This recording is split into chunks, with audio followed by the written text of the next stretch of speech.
Hello guys, ito na naman po si Kuya Sir at tayo po ay may nakita na naman video, okay, galing kay Art TV, no? Na isang masugid na vlogger ni Diwata, no? So, diyan sa video na ito ay makikita nyo kung ano yung ipinalit na bago sa sasakyan before ni Diwata na kulay silver, no? So, panoorin natin. Daming tao dito. Naghihintay kay Diwata.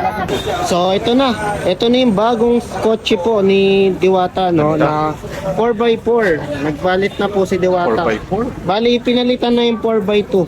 Nagbago na po siya ng sasakyan. Ngayon lang po nilabas. Hindi ko alam kung bakit pinalitan, pero ang maganda dito, mas mahal tong 4x4 kasi pambundok po to at malaki yung kapit nito.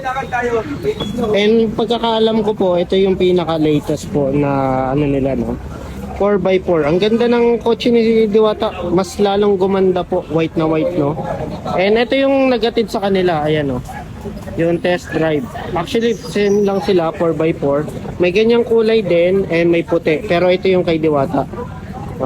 Ngayon ay ginamit na rin po ni Diwata, as in ngayong araw po. Pinalitan na rin po. Yung 4x2 wala na po, pinalitan na po. Dating 4x2, ngayon ay 4x4 na po. Ito yung panggaling sa mga, ginagamit po sa mga Bibigyan bundok. na lang ng sasakyan. No, ngayon lang po dineliver at baka gamitin ng Diwata na mamaya-maya, no. Ang ganda ng bagong sasakyan po ni Diwata. Pakita ko lang sa inyo, ipaikot ko lang po kung ano itsura po ng sasakyan niya. Ganyang kaganda. May Canon. Sponsor po lahat yan, ha. Hindi na po yung katulad dati na 1 year, then ibabalik. Ngayon po, sa kanya na mismo yan. Uy, Ganda, buenas. ganda ng sasakyan niya. Sana all. Ayan si Diwata na sa likod po natin. Ito, mga nagmamadali. Uy, mga gusto magpa-picture kay Diwata. Actually, kabababa lang yan ng sasakyan, kabayan, no? Kakauwi lang po talaga dito. Pero kita natin na Yung guys, no, so napanood nyo naman yung video, no. So ang nangyari pala dito is yung dating sasakyan dun sa dati kong upload, no, pero na-upload na rin yun ng iba, reaction video ko din yun. So pinalitan na yung kulay silver na sasakyan, na same brand yun na pinalitan ng kanyang sponsor. Pero dati kasi, di ba, 1 year lang daw. Baga after 1 year ay i-renew, kumbaga i-renew yung kontrata kay Diwata. Pero ito ay binigay na talaga 100% free, okay, dahil sa sponsorship, no. At ito pa yung latest model ng kanilang brand at pinaka-latest na pickup na 4x4, okay, at ang ganda ng kulay. So grabing swerte, di ba?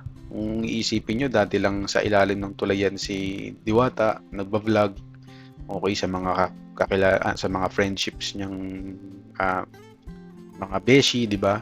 So ngayon di natin alam kung grabe yung pag-ikot ng mundo, no, nasa taas na siya ngayon. So grabe, mapagrabe ka na lang, mapapasana all ka talaga sa tinatamong nangyayaring mga tinatamo ni Diwata na biyaya at mga regalo, no, na bigay lang talaga, 100% bigay. So yun lang guys, may lang tong video at nakita ko lang yun. So thank you sa pagsama. Okay, kung di pa kayo nakafollow, alam nyo na, at takidaan na naman po itong aking YouTube channel. Okay, maraming salamat sa panonood. God bless.